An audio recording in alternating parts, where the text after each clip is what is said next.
about 6 years ago, I went to a treaty meeting in Pine Ridge, and I heard, what's his name? Chief Oliver Red Cloud talking about the language, and he said, all of these people that are whining or complaining about the language not being saved, he said, here's what I say to you. He said, when you leave here, go back to your living rooms at home. And he said, draw all your family together. And he said, just imagine it's like the buffalo robe that used to be in the teepee. And he said, gather them up, and even though we criticize each other on the outside world, outside the teepee, about how we should teach the language, he said, that's your buffalo robe, that's your living room, that's your teepee, so you teach how you want in a good way. And so I thought, oh, of course, that's what I should do. I don't need to have this grand classroom. And so I went home, and I gathered up the family, and some of the other relatives, the Hunkau relatives, the adopted relatives, and there were probably about 30 of us, and we came together.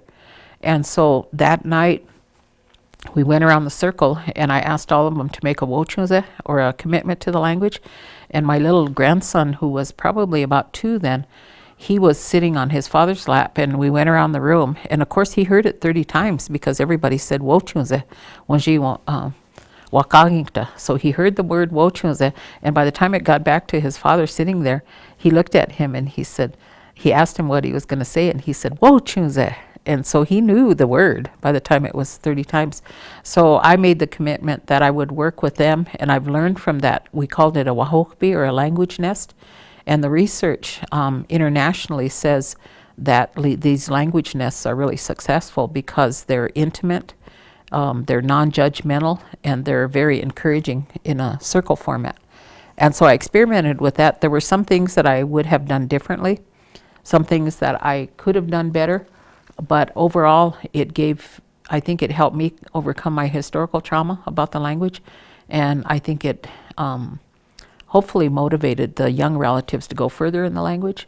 And with my grandson, I only speak to him in the language. And so he's 5 years old, so I know he's going to walk on with the language. And then the other thing that I've noticed is that, and the people in Canada know this, but when you're bilingual or trilingual, your mind frame is different.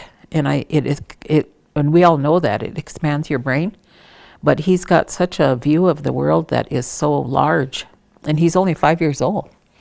So I think it should be that we learn 3 or 4 languages, and why stop there? So yeah, that's the lesson that he's taught me. And to give an example of that, I remember I was driving somewhere. I think I was going up to a meeting somewhere, and he was sitting in my truck, and he likes to drive around with me, and we're driving along, and you talked about natural law.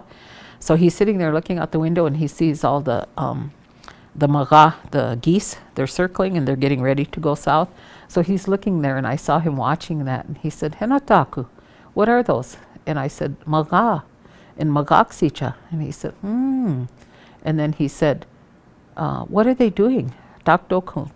And so I explained the whole migration stuff to them, and that our relatives are going to go south, but the weather's changing. Maybe they don't go. I went into that whole thing. And so he's sitting there like a little old grandpa, and he was only 4 years old then, and he looked at me, and he looked out the window, and he said, I never did see that in my whole life.